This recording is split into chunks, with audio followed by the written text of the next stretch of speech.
Well, ASU's push for a Rose Bowl comes up short. They fall to Stanford 38-14, shut out in the second half. First time they've been shut out for an entire half all season. Came at the wrong time. This is Chris Karpman, ASUDevils.com. I'm Jared Cohen, Sports360AZ.com. And the big thing, Chris, that was the problem the first time around when these two played. Stanford came out fast and really punched them in the mouth early. Yeah, they definitely took it to him. They had an outside run, 70-yard touchdown.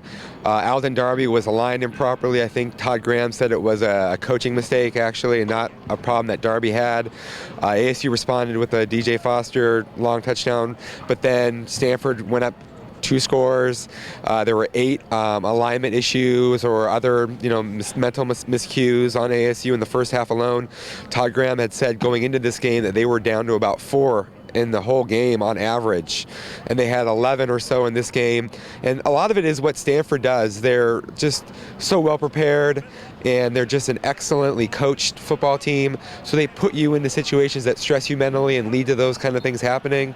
And even though ASU's evolved quite a bit as a team offensively and defensively, Stanford was still able to find a way to take advantage and exploit some issues.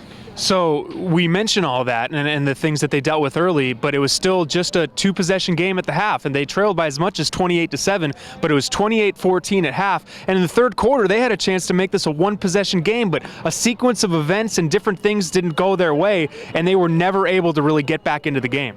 Yeah, you had to think at halftime, given the fact that they were going to get the ball to start the third quarter, and that the way they had played so poorly to be down 2 touchdowns wasn't that bad of a situation overall.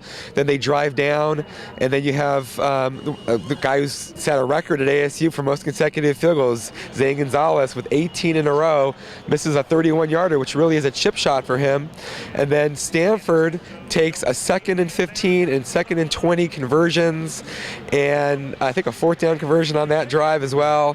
And they get a field goal out of it. It takes 5+ minutes, and now ASU's down 3 scores.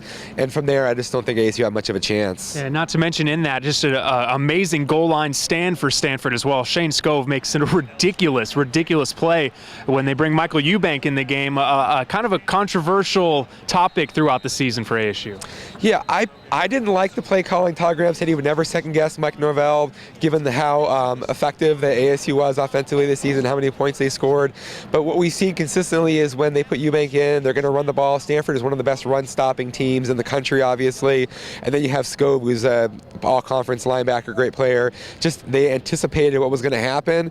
They read it perfectly. Scove said when the tight ends reset, they knew it was coming, and they just jumped it, and that was it. And if the game was probably already in dire straits for ASU at that point, but that just sort of cemented it, I think. It was a very physical game. The health was an issue for both teams. Coach Shaw talked about after the game the fact that there was players from both teams limping and coming off the field.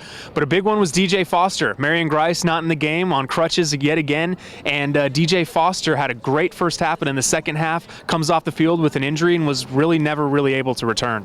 Yeah, well, Foster's 2 long touchdowns in that first half were the 2 longest from scrimmage against Stanford all season. So that was a pretty remarkable accomplishment. Not having Grice, of course, is an issue. He's a better blocker and the Max Pro. He's really good receiving the ball out of the backfield, and Foster can do those things, and he did.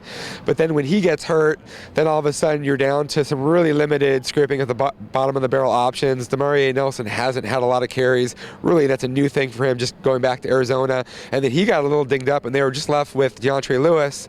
He ran really hard, but by that point in the game, ASU was down 3 scores, and they needed to have more diversity, more ability to hit the long plays, and they just really couldn't do it. Jalen Strong had a couple drops in the game, nothing really down the field, and Stanford plays so well from a lead. They just don't let you beat them deep, and they run the clock out when they have the ball on offense. And finally, we see Coach Graham always very positive. He was noticeably defeated and upset after this one. I'm not used to seeing him like that, but you could tell that there was a lot of emotions in this one, and he was really showing it. Well, you don't get the opportunity to play for a Rose Bowl in your home stadium in a championship game environment like this too often. At least that hasn't historically been the case at ASU. Now, Alden Darby said, Todd Graham said, hey, we've set the tone for the future. We're going to be able to build on this and be better moving forward. And that may be the case, but they understand the gravity of the loss, and especially to lose it when you know you didn't play well, you had a lot of mistakes. And it doesn't take anything away from Stanford, because Stanford played a great game, but this one's going to hurt for quite some time. That'll do it from Sun Devil Stadium. 38-14 was the final. ASU falls to Stanford here at Sun Devil Stadium.